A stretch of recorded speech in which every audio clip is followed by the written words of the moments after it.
Hello there. I just wanted to talk about motorcycle chains today. So this is a 2019 411 Himalayan. It has 7,000 miles on it, and this is the original OEM Royal Enfield chain with now 7,000 miles on, and this chain is beyond its wear limit. It's got a very bad tight spot on it when we try to adjust the chain up, and that's causing problems with finding neutral, and some of the gear changes are getting a bit ropey. And I know it's the chain. 7,000 to 8,000 miles is about the maximum lifespan of most chains, maybe 8 or 9 on a DID, Japanese DID chain, using the normal lubrication methods. On here we've got the Scottoiler fitted, which does drastically improve your chain life. You can usually treble or quadruple your chain life. So usually after the first 7,000 or 8,000 miles, your Scottoiler's paid for itself. But this chain was already done. So we're going to change this today, and we're going to put a new chain and sprocket set on. The sprockets aren't badly worn, but fitting a new chain onto old sprockets can have a negative effect. So you can get away, just put a new chain onto your old sprockets and away you go. But what you'll find then is that the new chain causes rapid wear on the old sprocket, and then in turn causes rapid wear onto your new chain. So it's a bit of false economy. I normally just buy a chain set. So a lot of people think the chain stretches and gets longer as you're slowly adjusting your chain up as it wears over time. You're moving your adjusters back, your chain sags and it gets longer. Well, what it actually does, these parts here, these don't stretch. It's the pins inside these rollers here. I don't know if you can see that. So as these go around the sprocket, they're doing this all the time, back and forwards, like that all the time as the bike's going along, and you've got the load pulling on them, and the pins in there start to wear. So what that causes is a bit of clearance, so that these links here can move side to side because the pin is now worn. So over every single pin in the chain, if there's 120 links in the chain, that creates an elongation of the chain. But actually all it is the pins that are wearing. So when manufacturers talk about the maximum wear limit of the chain, when the chain's got no load on it, you generally measure the distance of 20 links. And then the manufacturers of the chain will specify the maximum wear limit. And to measure that, you put a load on the chain, a weight, to take up all the slack in those pins over 20 links, and then take a new measurement. And if that measurement has increased sufficiently, that means that the pins are at the extent of their wear life, and they're becoming so thin they're at risk of shearing, and that's when your chain can break, and that is not fun, I can assure you. I've had a chain break and it's not pretty. So we're going to change this today, and I'm just going to show you a little tip. So before you even remove your back wheel or take your sprocket cover off or anything, what I do is I take a small piece of old chain like this, a few links, and if you just fold them over and then I place them on the sprocket, you need one of the same pitch, and if you can see this, if I can get the, so I'm jamming that on the sprocket tooth there underneath the chain, and that's jammed in there now, and that is going to stop the back wheel from turning. That is locking the back wheel absolutely solid, because the front sprocket nut is very often extremely tight. Can be upwards of 140 foot-pounds on some bikes I've seen, but it's tight nevertheless. So that's a little bit about chains. On this chain, you'll see, just take that back off, you'll see there's the original clip link here, the green one, and that is I know that's the Royal Enfield original factory chain with this green clip link on. And we'll talk about clip links versus rivet links as well. So this has had a clip link on, and it's got 7,000 miles on the chain. This bike's only 25 horsepower at the most, so I don't think that's an issue. That's been on there all that time.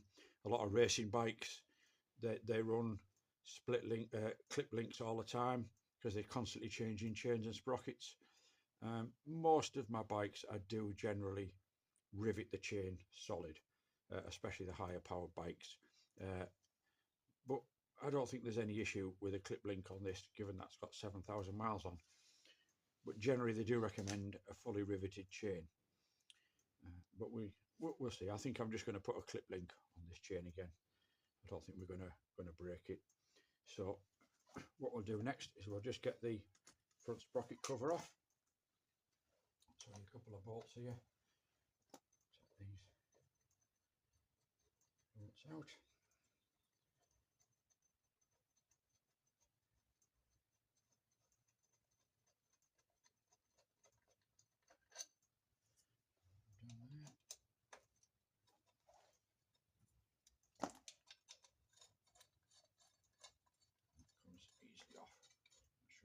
Take these bolts out.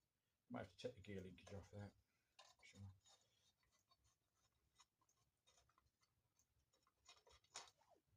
Come off. Nope, the gear linkage just come off. Put that down out the way so I don't knock it and scratch it. Bolts with it. And then let's just come in here. And as you can see on the sprocket there, there's a little tab washer that's folded over, so we need to unfold that because that's what's locking the nut on. So we'll just get that folded over flat. Just undo that chain while right. It is. So we'll bash that back up.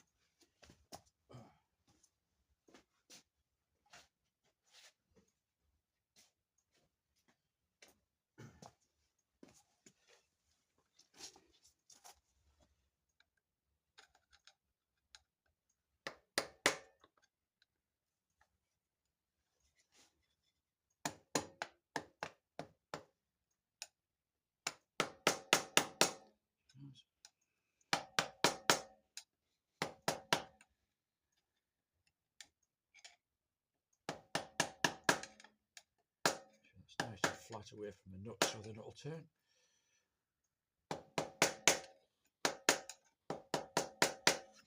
Now generally, if your chain on the left side of the bike, the sprocket nut will be a normal right-handed thread. If it's on the other side of your bike, it's generally a left-handed thread. That's not always the case. I'm just going to see if I can tell. Sure fact, I think that is.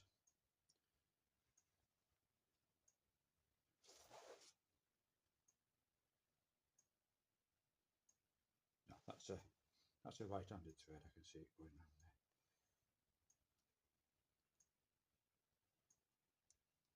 Yeah, it's a normal right-handed thread.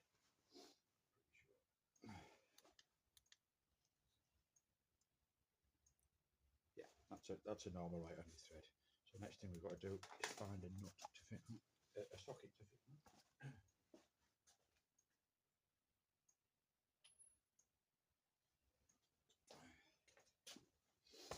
What size it is? Bigger than that.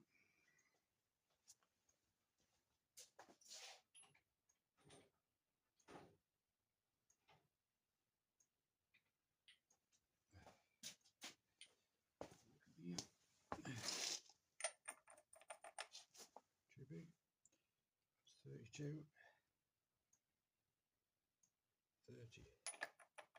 30.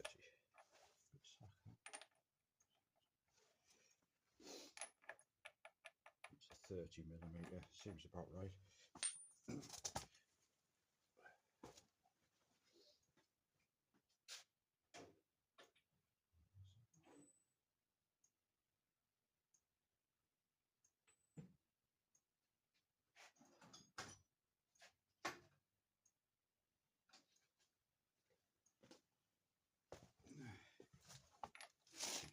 Too small. Right, we'll go with the 30. And let's jam that chain up. And there's the biking gear and jammed on that chain as well.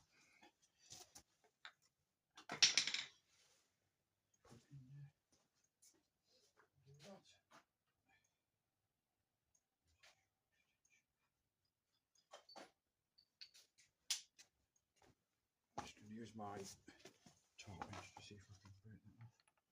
Bit awkward because of the engine bar there. Sometimes they over quite a crack, these as well.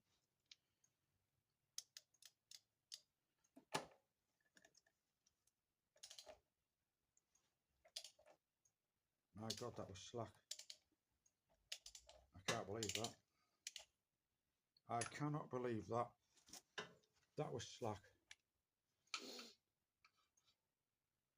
That, I've never had that ever. I cannot believe that that has come like that. That's just never been the case. That's not been talked up by somebody properly, that. Can't believe it. It was slack. I don't even need to crack it. That's never happened. In all the motorcycles, in all the years I've been doing this, that's never happened. Never ever had a slack nut. So I didn't get to demonstrate to you how that locks the chain because the nut was slack. I mean, I'm gobsmacked. I really am.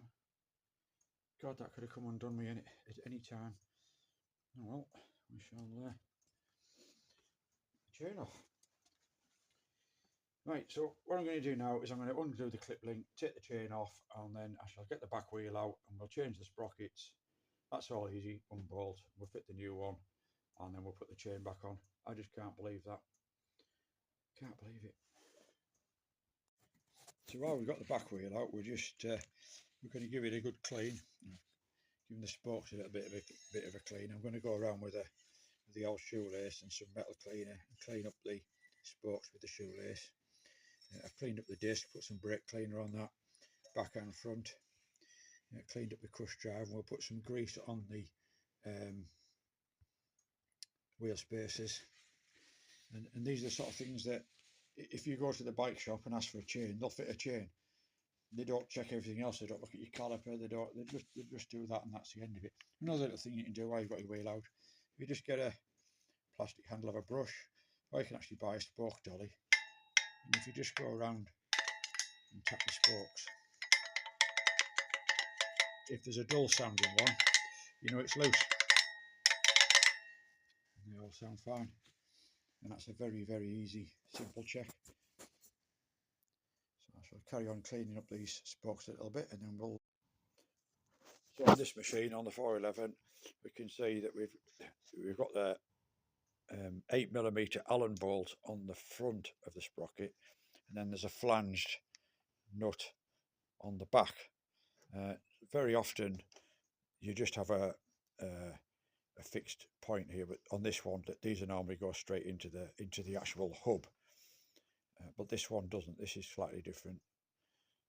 So I've managed to mount this in the vise, and then I've got my bar on the back here and my ratchet on the front to get these undone. I suspect these should be tight. We'll see how we get on. So I've just checked up the torque settings, which is 45 Newton meters, 33 foot-pounds for these rear sprocket nuts. Interestingly, the front sprocket nut should have been 107 foot-pounds, 145 Newton meters.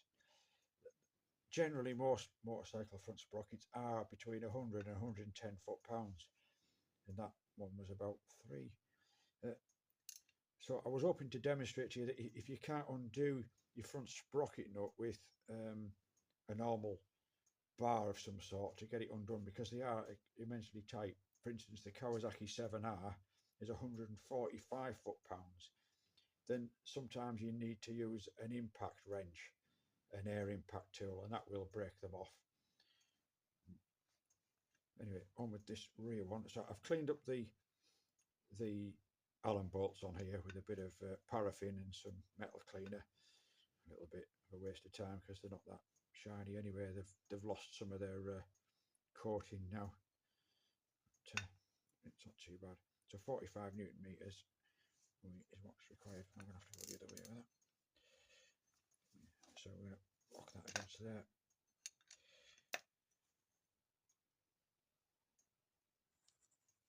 Oh. There we go. tighten them opposites. You might wonder why I'm doing this on the flights, and it's because I don't want to mark the new sprocket in the vise.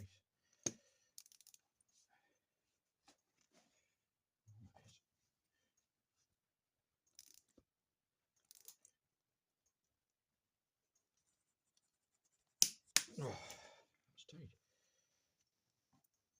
So I've done those two. Let's go over to that one.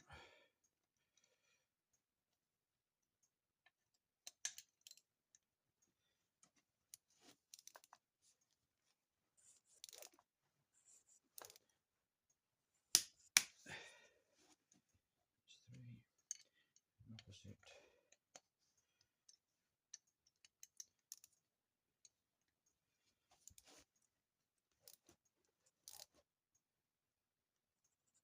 That's 4. And that's 2.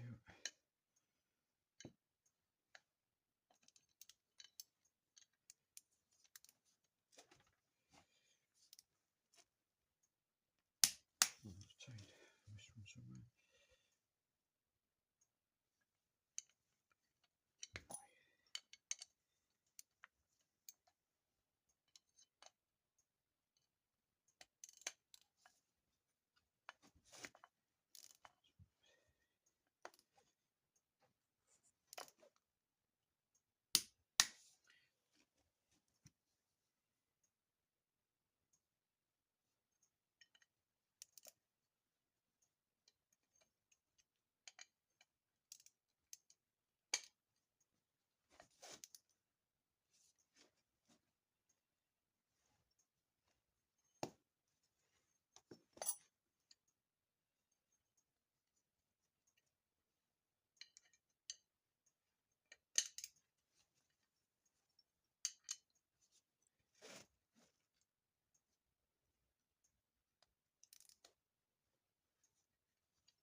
That is the bolt. Just go around and double check the extension on there really. Right.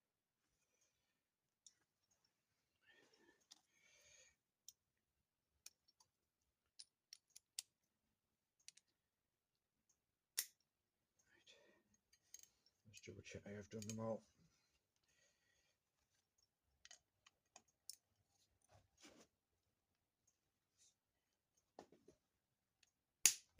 One.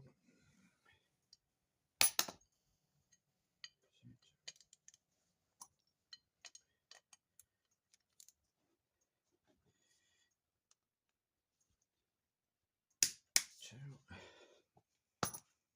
Two.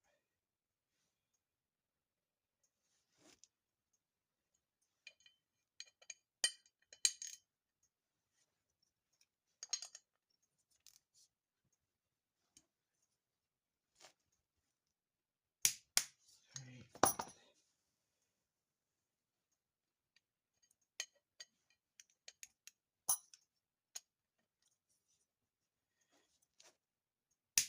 4.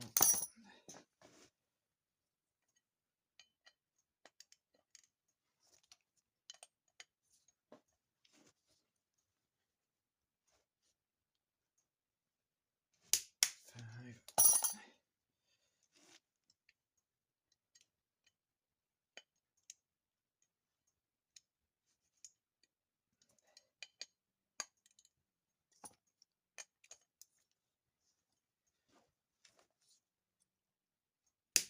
6. Right. That's all of them. So that's that done. Now one more little job we're going to do is it's a very good time while I've got the back wheel out to have a look at this caliper. So a few weeks ago we did have an issue with this caliper binding. I've greased up all the pins in here, the sliders, but the main caliper slider in here, I couldn't get at it because you need to remove the caliper. To remove the caliper, you've got to remove the back wheel on this rear brake. So I'm going to take that off. Let's just pop around the other side.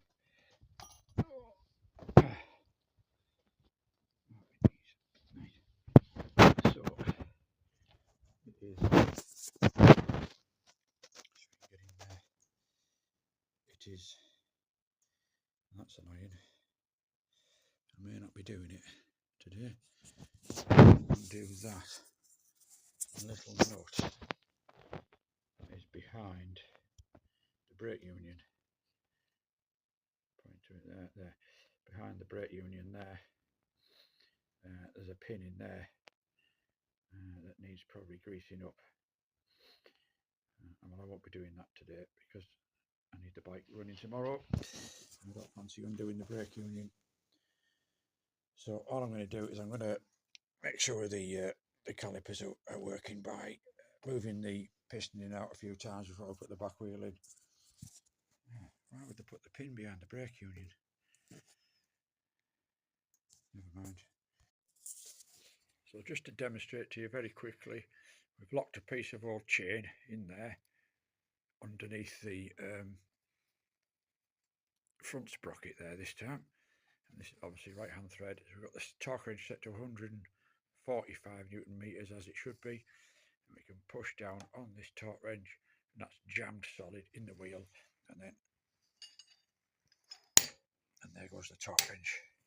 So we know that that is now torqued up properly.